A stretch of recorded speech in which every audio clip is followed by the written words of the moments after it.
Hi, this is Marek from Tryb Solo. Today I would like to show you a game called Tiny Epic Dungeons. It's a brand new game from the Tiny Epic series. It was released by Gamelyn Games, and thanks for sending the game for review. And Tiny Epic Dungeons is a dungeon crawler game. So you will basically gather a party of heroes, and you will walk into the dungeon, fight enemies, find loot, equipment, spells, and you will power up, level up in order to defeat the final boss that is hiding somewhere in the dungeon. It's a tiny box as always, and I'm really surprised as always how many things they managed to pack into this box, because in a second I will show you how the game plays. I will show you a two-player game, and you will see that there is so much things inside. You have dungeon cards, hero cards, boss cards, you have even plastic miniatures for the heroes, so it's unbelievable that you have minis in such a small box like this. So let me show you how the game plays, and then we will come back here and I will tell you what I think about Tiny Epic Dungeons. Okay, so this is Tiny Epic Dungeons. It's set up for a two-player game. We have two of our heroes, one here and one here, and here's this dungeon. The dungeon is already explored, because I wanted to show you how you play the game more or less. But basically, when you start your game, you have just the first, you can say, square, and then when you walk around the dungeon, you visit new locations with monsters, with goblins, with treasures, traps, and a lot of things, because this is a typical dungeon crawler. Where you have to go around the dungeon, find loot, find spells, fight monsters, and in the end fight the final boss. Here we have some hero cards that you can play in the game. I have two heroes here, but you have more in the box that you can choose from. And we have you have focus, that is used for boosting different skills and for some abilities. You have health that you can use. That is, your life points. When it goes to 0, you are like knocked down. And here you have different stats that you use to roll different dice. Your speed, your defense. That is used. Speed is used for walking, and defense is used for combat. And here are different abilities that you can use during the game. The abilities with star in purple are like fast actions, free actions that can be used as many times as you want during your turn, and these are the hero actions, that the blue ones, and they can be used only once per your game turn. And some heroes are, this is like a fantasy game. You have some characters that have range attack, you have some wizards, some healers, some fighters, and typical fantasy classes. And you also have a lot of bosses that you can choose from. When you start your game, you randomly pick one boss, and you don't see it. You just see the other side of this card, Act 1, and then when you defeat a certain number of minions, you move to Act 2, where you have to fight the boss. And the bosses are like very complex enemies that you have to fight. They have life points, a lot of them, a lot of movement, a lot of shield value. They have different attacks, and you have to defeat the final boss in order to win the game. To defeat the final boss, you have to level up. You have to find loot. You have to find spells, and you have to be prepared. There is this track that you use to track the game turns, because every turn of the game there is this torch token, and the torch token is being moved around this card. And when it goes here and you don't defeat the final boss, or you don't find it, you lose the game. If you manage to find the final boss, you move to Act 2, and this is another track that you move here, and you have a certain number of turns to defeat the final boss. The number of turns depends on number of players. If you have 4 players, you start here. If you have 3 players, you start here. With 2 players, you start here. So the more players, the more time you have, but the game becomes also a little more difficult. What can you find in this game? You can find some loot cards, and you have different armor, you have different weapons, like, you know, ropes, staffs, and, you know, tomes, shields, and everything, and you can equip it. Every hero can equip 2 items for your hand. You can have like armor here, and you can also have 2 amulets and 2 spells. And by visiting different rooms, going into different rooms, you can find a lot of things. Like here, for example, you have a trap. If you walk into this room, you will have to pass a test. You pass test by rolling dice. You have 3 hero die and 1 red enemy die. And you can also, for example, disarm the trap. If you disarm it, you can earn as a reward loot or spell card. Because you also have spell cards. Let me show you. And you can equip these spells, and they, you know, deal damage to your enemies, basically. So a lot of spells, a lot of loot. What will you fight in the dungeon? In the dungeon, you will most often fight the goblins, and they are not very powerful, but they spawn in the dungeon quite often, and you have to fight them, because if there are 4 goblins in the dungeon and you have to spawn the 5th one, you lose the game as well. So you have to, you know, clear them, and they are very annoying because they walk around the dungeon and they have different skills and spells, not spells but skills and attacks, and they are easy to, you know, it's easy to kill them, but there are quite a lot of them.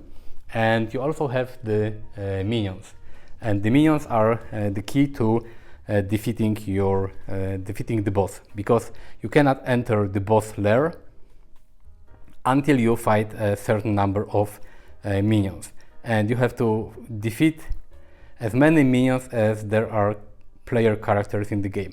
So if you play solo, you have to play with 2 characters, so there are 2 minions will be there. You will have 2 minions in the dungeon that you must defeat. When you defeat the minions, you can enter the boss lair and fight the boss. So there are a lot of minions. They are much more powerful than the goblins.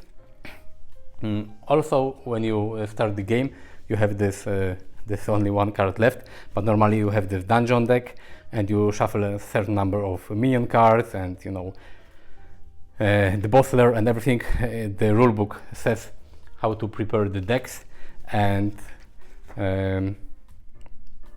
so you have the guarantee that you have the right number of cards in it. The rulebook is, you know, quite long. It's, I think, 20 pages or so, a lot of text, and the rules are maybe not that complex, the basic rules, but there are a lot of symbols and a lot of spell cards and loot cards that have some, you know, symbols and abilities, and these abilities are only described, like if you have, for example, I don't know, a card like this. So everything is described by using symbols, and when you start the game or play it for the first time, it's not easy to remember everything, but the more you play it, it's, you know, quite easier. There's also a nice appendix that can be downloaded on Gamelyn Games website, where they explain every card that is in this game.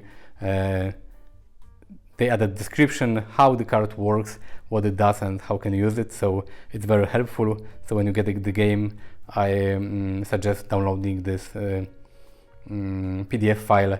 It will help you a lot with understanding how how all the items in this game works. So this is basically tiny epic dungeons. You walk around the dungeon, you have to find loot, you have to find spells, and be prepared for the final boss.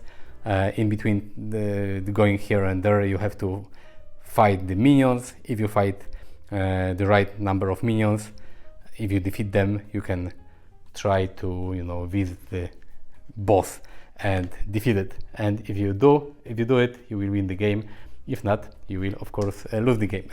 So that's basically it. Let me tell you what I think about Tiny Epic Dungeons.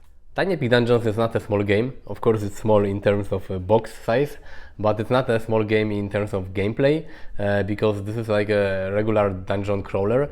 And even though you have a tiny box like this, you have a full game that will, you know, if you like dungeon crawler fantasy games where you have to fight monsters, fight bosses and level up, you will love this game, because this is it's really fun.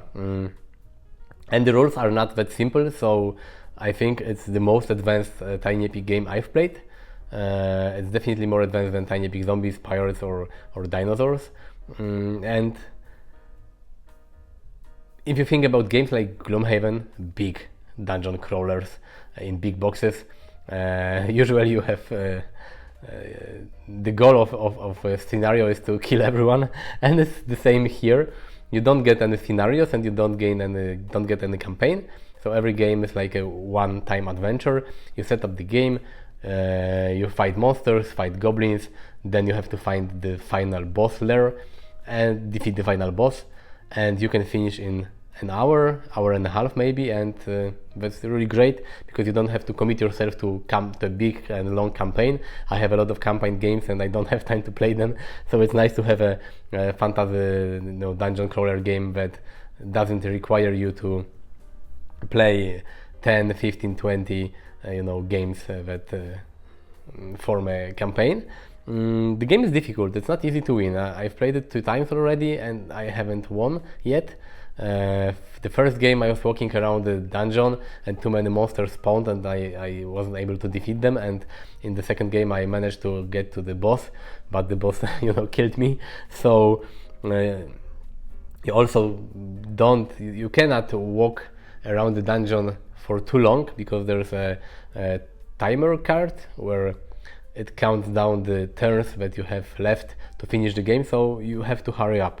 As for the rules, there are a lot of rules in this game, and this is like a disadvantage for me, a little one, because the rule book is like 20 pages long with a really tiny epic font and there are a lot of things you have to remember. There are a lot of symbols on cards and on spells, on the equipment cards, and the icons on the cards doesn't always give you the idea what the card is doing. And that's why Gamelyn Games released a FAQ that you can download from their website, and there is a guide in PDF that you can download, and they explain every card in this game, how it really works, and they show the card and they put the description what the card is doing, and that's really great. And I advise you to print this card guide for this game, because it will make your first games easier. Of course, the more you play the game and you see some cards in one game, and then you get the same card later in another game, you will remember what the card is doing. But for the first few plays, the guide is a really great thing. They could have included in the box, but I think it wouldn't fit because it's a really packed box. I like Tiny Epic Dungeons. I think my favorite is still Tiny Epic Zombies, because Tiny Epic Zombies is a perfect balance between simplicity but a fun game. The rules are simpler than here, but it's equally fun. But Tiny Epic Dungeons, I think, is the second favorite game from the Tiny Epic series for me. There's also an expansion called Tiny Epic Dungeons Stories, where you get more heroes, more enemies, and some more cards. I don't have it, so I cannot really tell you exactly what you will find inside, but if you will find this game somewhere, get it with the expansion, because you will have more replayability and variety in the game. As for the solo play, you just have to pick 2 heroes and that's it. This is a cooperative game, so there are no rules changes for a solo play. You just have to play with 2 characters, and that's really it. Thank you for watching. Click the like button if you like this video, subscribe to my channel, visit me on Instagram, Twitter and Facebook. I will leave links in the description of this video. And thank you for watching, and see you next time. Bye bye.